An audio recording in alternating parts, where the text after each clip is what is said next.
some of the training we have in my job, which is what I've brought to the board's attention. I said, we have a lot of people here that do a lot of different things. Let's try to cultivate that information. Get some guest speakers in here. You know, if you guys think you know a little bit about something, you want to try to bring that attention and knowledge to the class, approach the board. We'll see if we can't get you involved. So one of the things that I talked to Rose about a long time ago was being a good witness. I think it's good in my profession, but it's also could be good in other situations too. And some of those situations directly relate to CERT, which I will point out a little bit here. The first thing has to do with crime. Sorry. And witnessing a crime and kind of keeping your skills fresh. A lot of times what I do is when I'm driving down the road, if I see somebody weaving along the road, I kind of think it's second nature to me. Oh, it's a gray Honda, license plate starts with OBX or something. Because you never know when that car is going to go off into a ditch across the yellow line. And it would be good to have that kind of thing. So that way afterwards you can go, oh, it's a gray Honda, I think it said OBX or something like that. Even that partial plate can help police if somebody were to leave the scene of a crime or something like that. So you can be a good witness. So the first thing to do in regards to a crime is to remain calm. Sometimes it's easier said than done. But know that, you know, life goes on. If you're not in a situation where you're in any trouble and you have the opportunity to observe, it's a good thing to try to just remain calm and concentrate on mentally recording the details of the crime and the criminals. So like if there's two parties involved, you know, one of them is, there was a guy and a girl. They both had gray hair. You know, using little key details to try to figure out who's the victim, who's the perpetrator, stuff like that. Unless you're in mortal danger, don't fight back, which is, like I said, a lot of this I've derived from my own personal work experience. So, I mean, we're put in positions where we're often, well, not often, but sometimes in mortal danger. So, don't try to talk too much. Don't make any sudden moves. You know, try to use your observing senses, your eyes, your ears, sometimes your nose. I know firefighters, they often, smell, you know, is a keen sense that they can use. Try to use everything you have. You know, you have hearing, you have sight. In regards to CERT, like with a head-to-toe assessment, if you're doing witness and stuff, a lot of times you're feeling for things. So you have all these senses that you can use that give you information, give you, in my job, evidence. Don't intervene with an active investigation or emergency workers unless you're asked to do so. A lot of times if there's a pertinent traumatic situation, let the first responders do their job. But if you were there before they were and you notice something, when it's appropriate, let them know that you have some information that might be able to help them get to the bottom of a situation. Look carefully at criminals. This is in specific regards to a crime. Even if they're disguised and record any details. And when looking for things, try to think about things that relate to you. How tall are they? Well, instead of saying, well, how tall are they? It was about, if you're 5'3", like my mother's 5'3", if she would have looked at me, I could be anywhere between 5'8" and 6'9".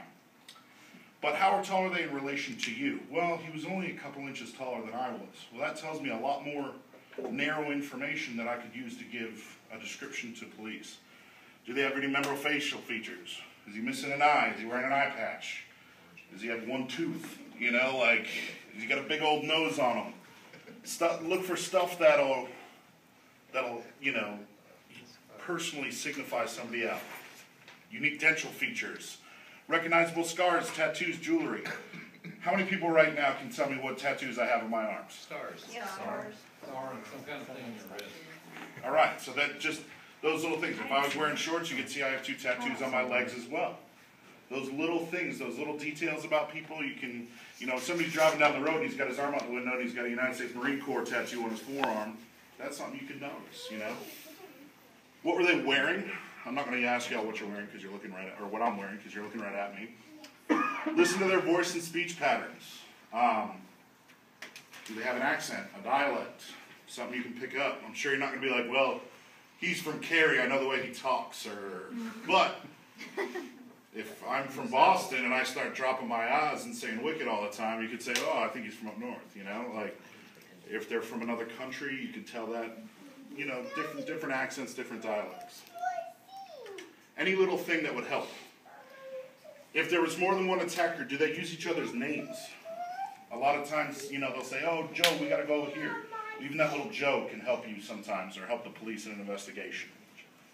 Do they give away any aspects of a relationship? Do they fight like husband and wife, or like brother and sister? Try to recognize the smells of the criminal and identify any odor that might give away the aspect of their lifestyle. Cigarettes, body odor, aftershave, stuff like that. Make a mental note of the weapons in the crime, if there's any weapons in the crime. Look for any vehicles involved in the crime. This is where I said try to make note of even a partial license plate number can help police find a car. You would be surprised the amount of information we can gather just by having a partial plate. It's very, very intuitive, so anything you can get will help.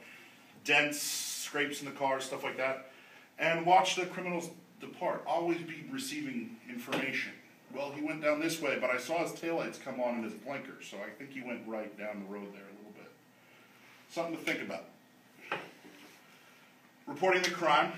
This is another thing. If you're the first one on scene to a crime, traffic accident or something like that, a lot of times you're going to have to disseminate the information that you've gathered to either 911, first responders. If we're a CERT team, to whoever's in the organizational chart above us, the hierarchy, you need to be able to give the information that you have to them and give it to them correctly. I'm going to go into, right after this, as regard to being a witness in court, some different ways to be in court. I'm going to briefly on that. Give your name, location, and briefly, calmly describe the accident or the event. Tell the operator, this is a big one, is the crime or the accident still going on? Yes, there's a fire here, but it's out. Or there's a fire here and there's people hanging out the windows, screaming, it's still going on. The bank is being robbed as we speak. They're still inside the building. There's a lot of difference there. Describe the criminals using all the stuff that we just noticed, all the identifying markers that you had.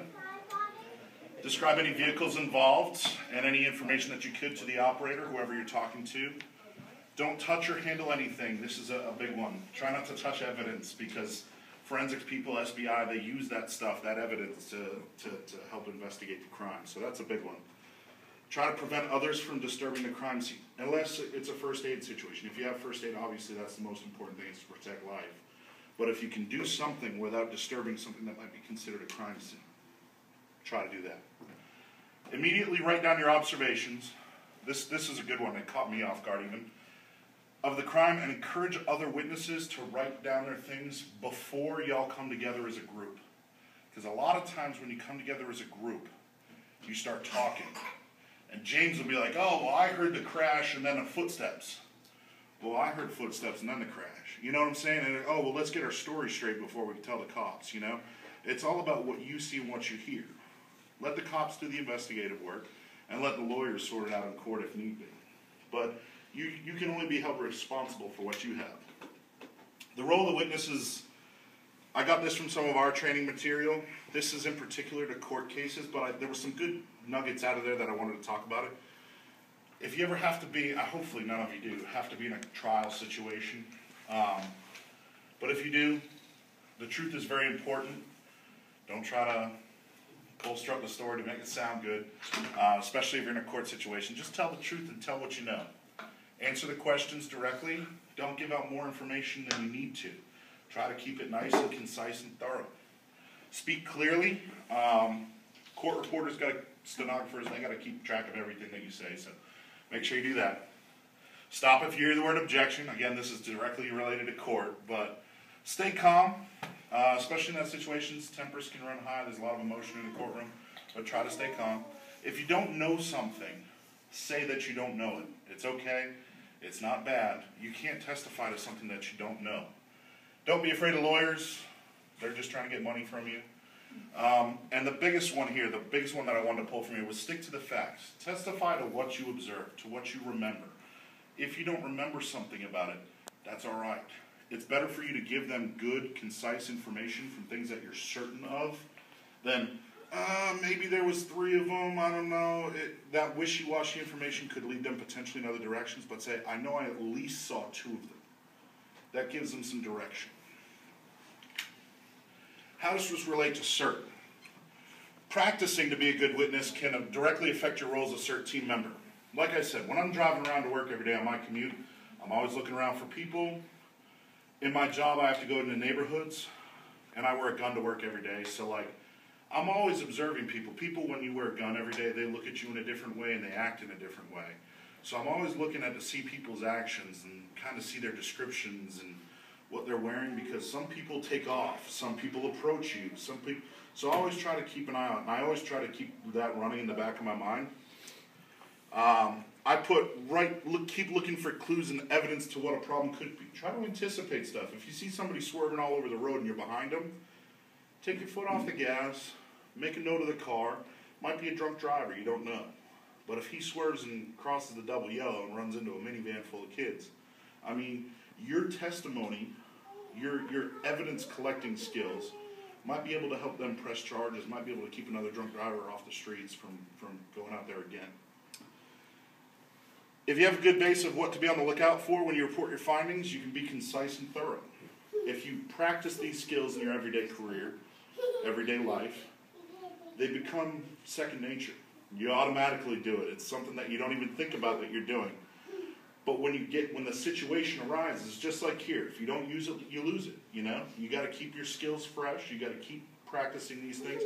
That way when the situation comes, you're confident in what you're saying to these people. Yeah, I know it was a gray Honda because I used to drive a gray Honda when I was a kid in high school. That's how I know it was a gray Honda. You know, those type of things, if you can relate it to yourself, it'll help you remember it in the future.